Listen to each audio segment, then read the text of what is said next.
कितने जमाने भर के साधन कर लो, योग कर लो, तप कर लो, संन्यास कर लो, ये तो ऊपरी तल है।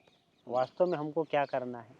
क्रोध बढ़े बुद्धि घटी जाए, हाँ, काम बढ़े तेज घट जाए। तेज घट जाए काम काम के बढ़ने से तेज घट जाएगा, और क्रोध के बढ़ने से बुद्धि घट जाएगी। बुद्धि घट जाएगी। लोभ घटे व्यभिचार बढ़े। लोभ बढ़े। हाँ, लोभ यदि बढ़ता है तो व्यभिचार बढ़ जाता है व्यक्ति का।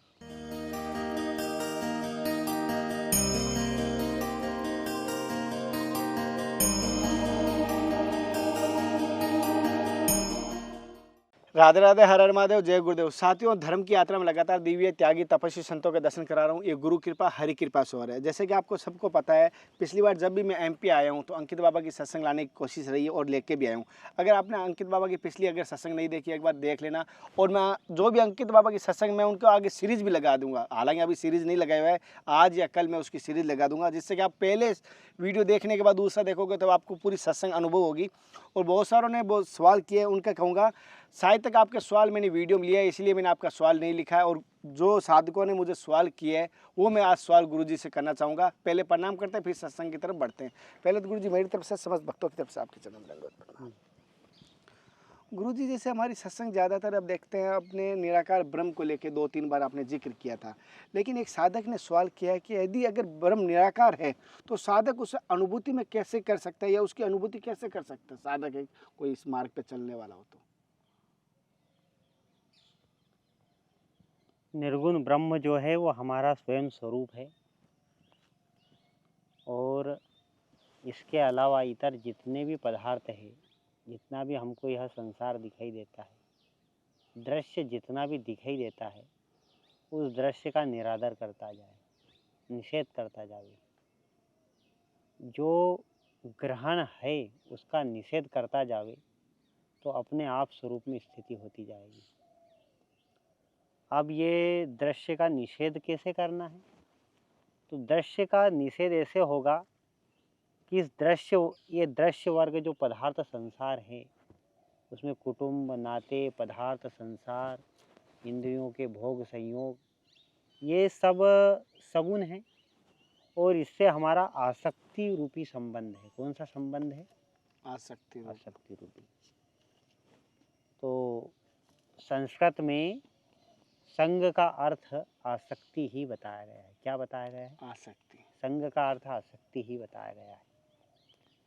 तो जीव का जो सबसे बड़ा जो दोष है, वो प्रथम दोष ये है कि यह स्वयं निराकार ब्रह्म होते हुए भी इसने सगुण का संग कर लिया। संग का अर्थ है आसक्ति करना। आसक्ति कर ली है तो संसार से आसक्ति कैसे विच्छेद होगी? परिवार से दूरी बना लेना, कुटुंब परिवार से दूरी बना लेना, कोई संसार का पदार्थों का त्याग कर देना, विरक्त होकर सन्यासी हो जाना, इससे त्याग नहीं होता। त्याग जो होता है उसमें रह के भी त्याग का स्वरूप देखने के लिए हमको मिलता है। जैसे कि जल के अंदर कमल जल में रहता है लेकिन जल से रहित है। पानी में दूध डालोगे तो पानी में वो मिल जाएगा, यानी संग हो गया। लेकिन उसी दूध का तत्व जो घृत है, घी, उसको यदि पानी में डालते हैं तो वो कभी नहीं मिल पाता, तैरता है, उसको अलग दिखाई देता, असंग रहता है। क्यों? क्योंकि दूध जो है, दूध क्या है? दूध तपस्या का स्वरूप है।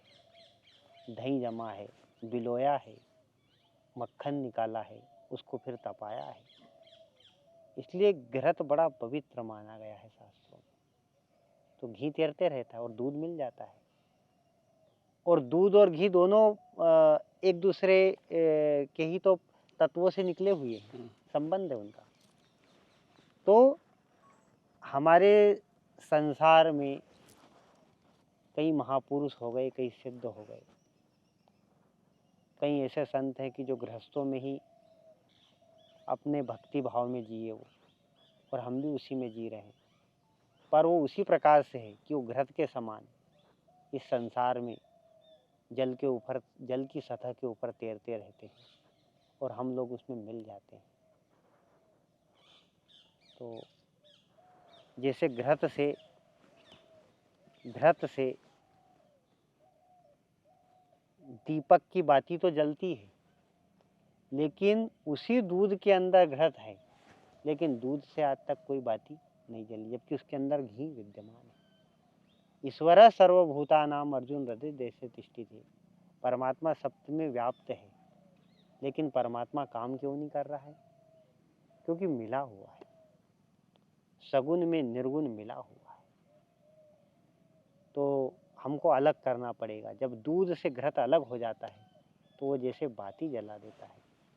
इसी प्रकार से जब ये संग छोड़ देंगे हम, आसक्ति रूपी संग, कौन सा संग?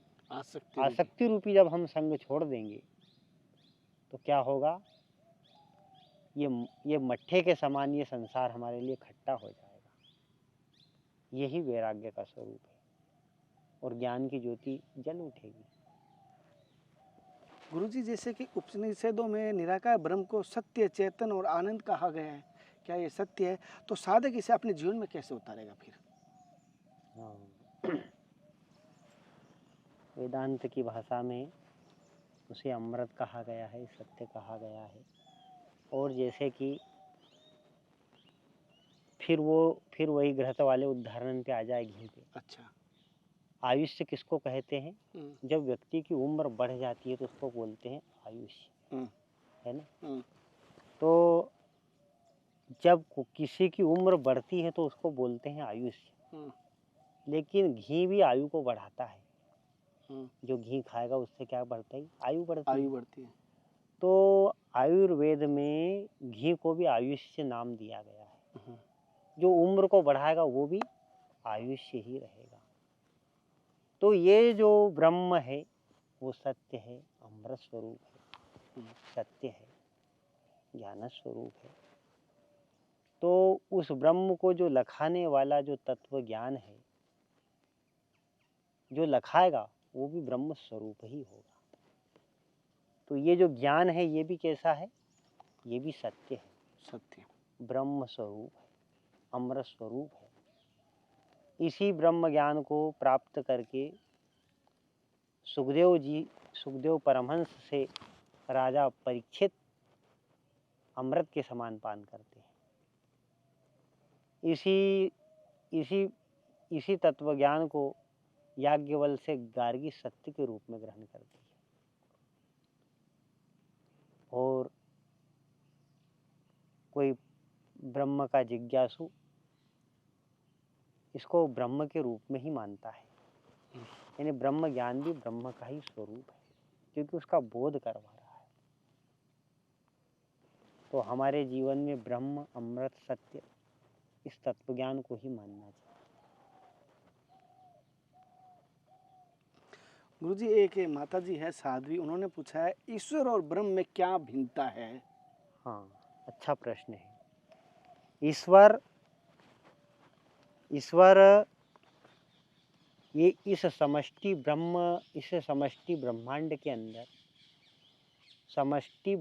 के अंदर से माया उपाधित जो सत्ता है उसको कहते हैं ईश्वर।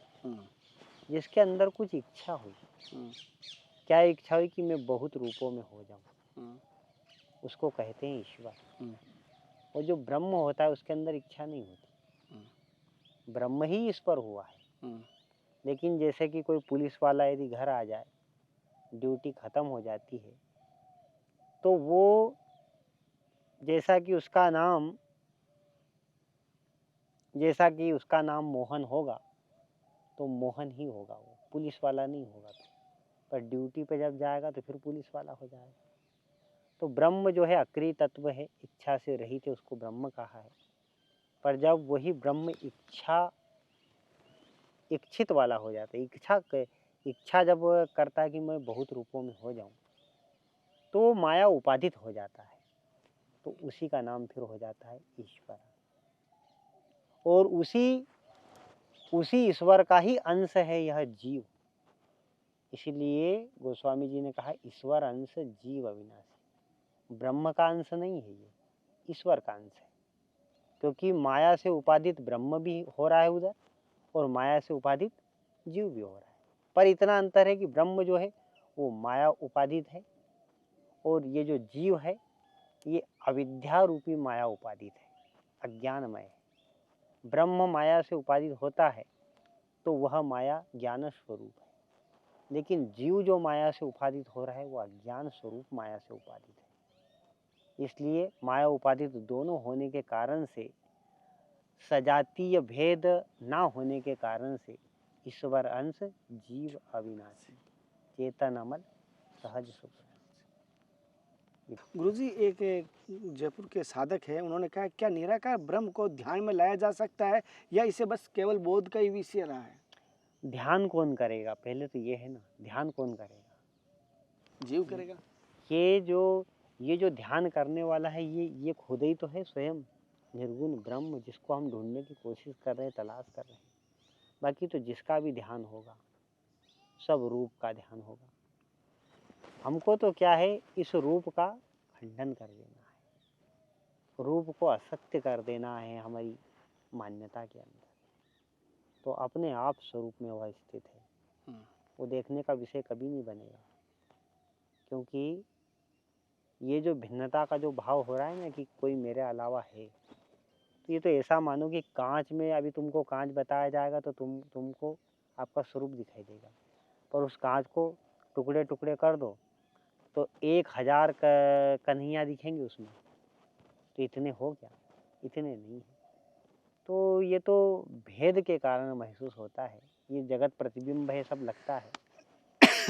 ये तो हम सीमा से रहित है, हम अचिंत स्वरूप हैं। गुरुजी, एक भक्त का कहना है कि भक्त और ईश्वर का संबंध प्रेम का है या भय का है? भय का। भय का कि भाव का? भय बताया उसने, लिखा है या प्रेम का है या भय का। यानी जैसे कि उनका कहने का अर्थ मैं समझा रहा हूँ, या तो प्रेम से ईश्वर को पाते हैं, एक तो डर के ईश्वर की पूजा कर रहे हैं, भय से वजह से करते हैं। आप देखना 99%, और कुछ प्रेम से भी करते हैं। तो ज़्यादातर ईश्वर का संबंध किस प्रकार है? एक तो जो है ना, गुण रहितम कामना रहितम प्रतिक्षण वर्धमानम अविच्छिन्नम सूक्ष्मतर अनुभव रूपम। प्रेम जो होता है ना वो गुण से रहित होता है, गुण से रहित होगा प्रेम कभी भी होगा तो। एक प्रेम ये है, और भय बिना होए न प्रीति, एक ये भी है कि भय के बिना प्रेम नहीं होता। तो जो भय से जो प्रेम प्राप्त हो रहा है, भय से प्रेम प्राप्त हो रहा है, और एक गुण और बिना कामना से रहित स्वतः सिद्ध स्वभाव के अंदर जो प्रेम का प्रादुर्भाव हो रहा है, ये दोनों प्रेम के अंदर बड़ा भेद है। ये जो है ना प्राकृतिक है, नैसर्गिक है, अस्तित्व की मांग है, और ज्ञान का सृजनात्मक स्वरूप है। क्योंकि जहाँ प्रेम होगा, क्योंकि बिन प्रतीति होए नहीं प्रीति, बिन प्रतीति होए के प्रीति। तो यहाँ तो जानने से, पूर्ण तरीके से जानने से, जाने बिना न होए प्रतीति। जानकर फिर प्रेम हो रहा है, और यहाँ भय से हो रहा है।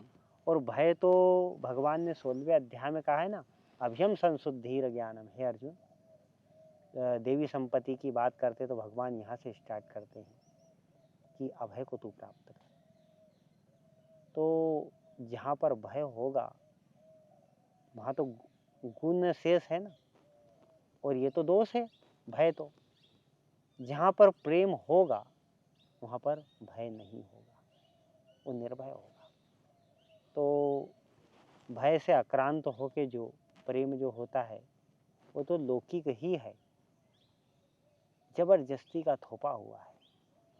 लेकिन जहाँ पर प्रेम होता है वहाँ पर निर्भयता होती है, वहाँ पर भय कभी नहीं होता। तो हमको निर्भयता, भय से रहित वाला प्रेम चाहिए, ना कि भय वाला। गुरुजी, जैसे कर्म और ईश्वर की कृपा का क्या आपसी कोई संबंध है? एक तो कर्म का है और एक ईश्वर की कृपा कहा गया है, क्या दोनों में आपसी संबंध है?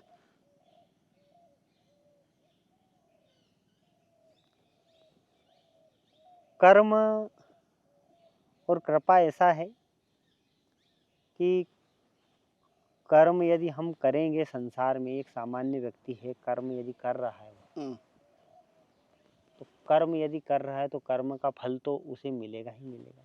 हम्म, विकर्म ना करे, अधर्म ना करे, कर्म यदि करेगा तो कर्म का फल तो ये जो देव है ना, जो हमारा प्रारब्ध कर्म, यही देव है, वो देता है हमको फल। और जो कृपा जो है,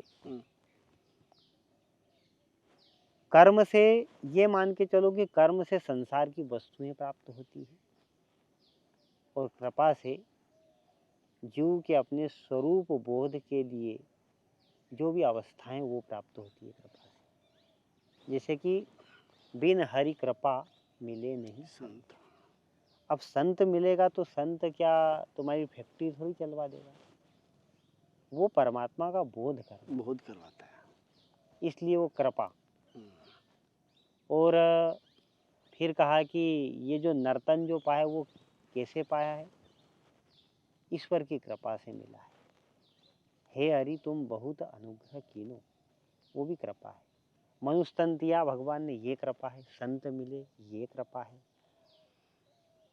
हमारे जीवन में भजन हो रहा है, ये कृपा है। ये सब कृपा है।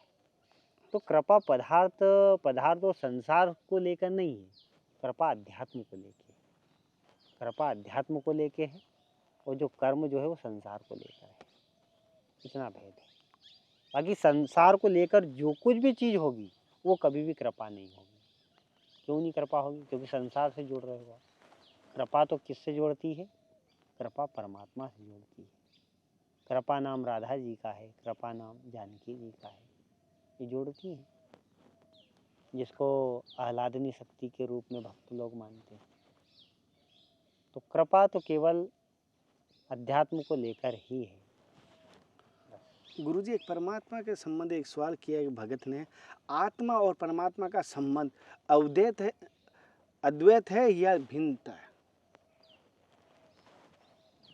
परमात्मा और आत्मा का संबंध जो है वो केवल प्रातिभाषिक है, प्रातिभाषिक है। उसको संबंध भी नहीं बोल सकते आप। जैसे कि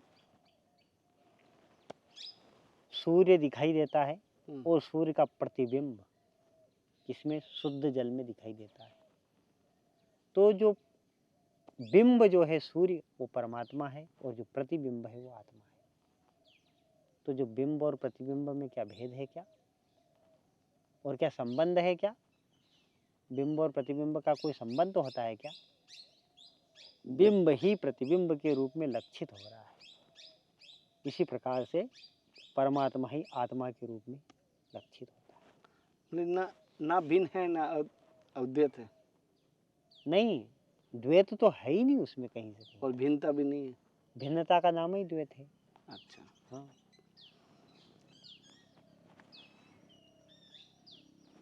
जैसे गुरुजी बहुत सारे संत कहते हैं आत्मा ही परमात्मा का अंश है, क्या ये पूर्ण रूप से परमात्मा का अंश है? अंश का मतलब होता है सीमितपना। जब वो सीमित हो जाता है तो अंश कहलाता है। अंशी का मतलब विराट, अंश का मतलब सीमित। सूर्य कितना बड़ा है, लेकिन वो एक घड़े में दिखता है तो कितने घड़े में सीमित हो जाता है। क्या इतना है क्या वो? इसलिए वो सीमित जो है उसी का नाम जीव है। सीमित किस में हो गया? इस देह में। इस देह में आके, इस देह में आके इंद्रियों के संयोग में, मन के संबंध से ये सीमित हो गया, इसलिए अंश कहलाया। नहीं तो अंश नहीं है, पूर्ण ही है। पूर्णमद पूर्णमिदं पूर्णात् पूर्णमुदच्यते। गुरुजी, हर साधक चाहता है कि आत्मा और परमात्मा का मिलन हो, तो क्या ये किस प्रकार संभव है? आत्मा और परमात्मा का मिलन तो है ही। है ही? हाँ, है ही, पहले से ही? पहले से है।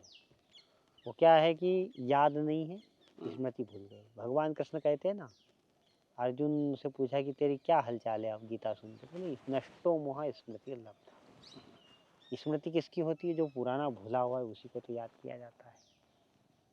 केवल याद आना है, याद करना है बस। बाकी परमात्मा से तो सब मिले मिलाए ही हैं। अच्छा। मतलब तुलसीदास जी विनय पत्रिका में कहते हैं, आनंद सिंधु मध्य तव वासा। आनंद के सिंधु के मध्य में हमारा क्या है? निवास है, सदा आनंद में है। लेकिन भूल गए, भूलने के कारण से जो उपलब्ध वस्तु होती है ना, उसका भी लाभ नहीं होता। इसलिए हमको याद करना है, बार बार स्मृति करना है, बार बार स्मृति करना है। भगवान के मिलने से भी ये तो प्रेम के विलास में कहते हैं मिलना, नहीं तो वास्तव में मिले मिलाए हैं। प्रेम के विलास में कहते हैं कि भगवान से मिलना भी भगवान का भजन श्रेष्ठ होता है, स्मृति श्रेष्ठ होती है। भागवत में भगवान कृष्ण गोपिकों को छोड़ के मथुरा चले जाते हैं, उनका वियोग होता है। ये कथा किसके लिए है? भजन की उच्चतम श्रेणी को प्राप्त करने के लिए चरित्र है कि भगवान छूट गए और भगवान की याद में रोती है गोपिया की निस दिन बरसत नैन हमारे। सदा रहत वर्षा ऋतु हम पर, जब से श्याम सिधारे निस दिन बरसत नैन हमारे। भगवान दूर हो गए तो क्या हुआ? जो पास रहती है वस्तु तो याद होती है क्या? और जब दूर हो जाती है वस्तु तो सदा स्मृति कायम रहे गोपियों की, इसके लिए ये प्रसंग प्रस्तुत किया है कि सदा याद बनी रहे। स्मृति सबसे श्रेष्ठ है, भगवान श्रेष्ठ नहीं होता, भगवान की स्मृति श्रेष्ठ है। हमको ब्रह्म को नहीं प्राप्त करना है, हमको ब्रह्म भाव की प्राप्ति करनी है। किसकी करनी है? ब्रह्म भाव। गुरुजी, जैसे हमारे यहाँ बहुत सारे साधन बताए भगवान परमात्मा को प्राप्ति के लिए, भक्ति, ज्ञान, ध्यान। आपकी दृष्टि से साधना कई प्रकार की बताई गई है, आपकी दृष्टि से कौन सी सर्वश्रेष्ठ साधना है? कितने जमाने भर के साधन कर लो, योग कर लो, तप कर लो, संन्यास कर लो, ये तो ऊपरी तल है। वास्तव में हमको क्या करना है? वास्तव में हमको ये करना है कि हमारा जो स्वरूप है, जागृत स्वप्न सुषुप्ति तीनों अवस्था से परे जो हमारा स्वरूप है, बस वहीं तक पहुंचना है हमको। ये पर्दा है, आवरण है अज्ञान का, वासना का। अज्ञान और वासना का पर्दा हटते ही हम में और उसमें कोई भेद नहीं रह जाता। उसी को परमात्मा प्राप्ति, उसी को आत्मा अनुभव कहा है। अच्छा। कैसे भी तुमको जो करना हो वो करो, कोई मतलब नहीं उससे। यज्ञ करो, तप करो, स्वाध्याय करो, तुमको जो करना है वो करो। आखिरी में सब 0 पॉइंट हो जाएगा यदि वासना की निवृत्ति नहीं हुई, यदि तुम्हारा अज्ञान नहीं हटा तो और गुरुजी, करना पड़ेगा। इन दोनों को हटाने के लिए जब कोई हलवाई जब मिठाई बनाता है ना, तो मिठाई बनाने से पहले शक्कर की शुद्धि कर लेता है, सामानों की शुद्धि कर ली जाती है, नहीं तो पकवान कैसे बनेगा? खराब बन जाएगा। हमारे जीवन में भी शुद्धता कर लेना जरूरी है, वासना की निवृत्ति कर लेना जरूरी है, अज्ञान निवृत्त कर लेना जरूरी है। नहीं तो कल को कोई बाबा जी बनेगा ना, तो वो भी गलत ही बनेगा, अशुद्धि आ जाएगी ना, अशुद्धि आ जाएगी। जो छोड़ना था वो छोड़ना सके, त्याग का अहंकार रह गया, कहो परमात्मा से मिलन होना था, कोसों दूर रह गया। गुरुजी, जैसे कहना नहीं चाहिए, बहुत सारे संतों में एक चीज़ देखा हूँ, 2 प्रकार के संत ज़्यादातर मैं मिला हूँ। आपकी कृपा से बहुत सारे संतों को दर्शन हूँ।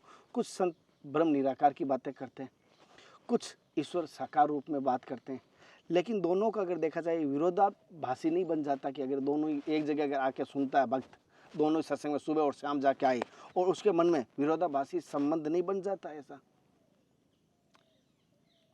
सगुण भक्त के लिए भी आया है नारद भक्ति सूत्र में, विषय त्यागात, विषयों के त्याग से ही यह भक्ति सफल होती है। और निर्गुण ब्रह्म को मानने वाले के लिए भी यह है कि वो विषयों से दूर रहे। दूसरी बात यह है कि सर्वभूत हिते रहता गीता में सगुण के लिए भी, सगुण भक्त के लिए भी आई है, निर्गुण भक्त के लिए भी बात आई है। कोई भेद नहीं रहता। साधन पद्धति को भी यदि देखा जाए तो उसमें भी कोई ज़्यादा भिन्नता नहीं है। देखना चाहिए, हमको देखते नहीं आता। गुरुजी, जैसे कि कोई भक्त है, एक भक्त कह रहा है क्या अपनी प्रकृति के अनुसार निराकार और साकार साधन हैं, दोनों में से कोई भी साधन चुनना सही रहता है या इसके अलावा कोई तीसरा भी साधन रहता है शुरुआत का? नहीं, उपासना पद्धति में तो दो ही उपासना पद्धति है, एक तो सगुण उपासना, दूसरी निर्गुण उपासना।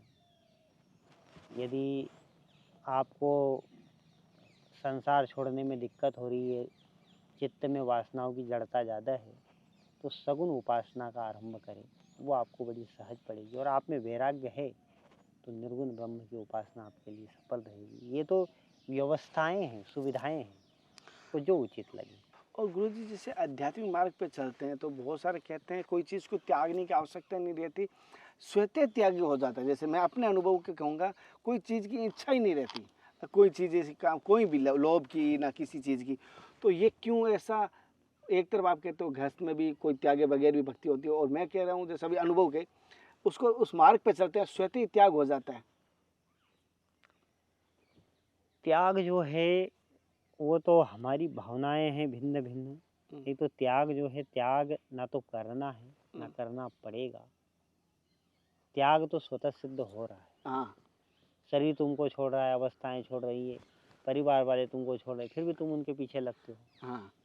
ये बस यही तो आसक्ति है हमारी, इसी को तो तोड़ना है। और ये त्याग तो स्वतः हो रहा है, करने की जरूरत ही नहीं रहती। त्याग त्याग स्वतः हो रहा है। और गुरुजी एक जैसे कहते हैं कि काम, क्रोध, लोभ ये सब नरक के पंथ है, और फिर भी इसको कोई भी छोड़ना, हर कोई चाहता है इसको, नरक के पंथ है। और हर व्यक्ति के अंदर कहीं ना कहीं, मैं कहता हूँ संत तो बनने के बाद भी वो अंदर अंश रह जाता है, वो कब अंकुरित हो जाता है पता नहीं चलता। तो ये कारण क्या है और किस प्रकार ये नरक के पंथ है? ये जीवन के उपयोगी तत्व है। गुरु यदि कठोर नहीं बनेगा, क्रोध नहीं करेगा, तो शिष्य का क्या हाल होगा? नष्ट हो जाएगा, मार्ग भटक जाएगा। यदि कोई गृहस्थी पुरुष यदि गृहस्थ धर्म यदि नहीं धारण करेगा, यानी काम को नहीं स्वीकार करेगा, तो सृष्टि कैसे चलेगी? और यदि तुम यदि अर्थ यानी जो पैसा व्यय जो है उसको यदि ग्रहण नहीं करोगे, तो व्यवस्थाएं कैसे चलेगी? तो सीमित मात्रा में होना चाहिए, क्योंकि ये उपयोगी तत्व है। इसके ऊपर यदि बढ़ते हैं यदि, तो ये फिर जीवन के हानिकर हो जाते हैं। ऐसा है, क्योंकि काम बढ़ा तो तेज घटे। क्या है? तेज घटे। काम बढ़ा तो तेज घटे, क्रोध घटे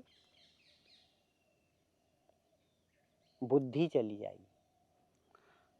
क्रोध बढ़े बुद्धि घटे। हाँ, क्रोध बढ़े बुद्धि घटी जाएगी। हाँ, काम बढ़े तेज घट जाएगा। तेज घट जाएगी। काम के बढ़ने से तेज घट जाएगा, और क्रोध के बढ़ने से बुद्धि घट जाएगी।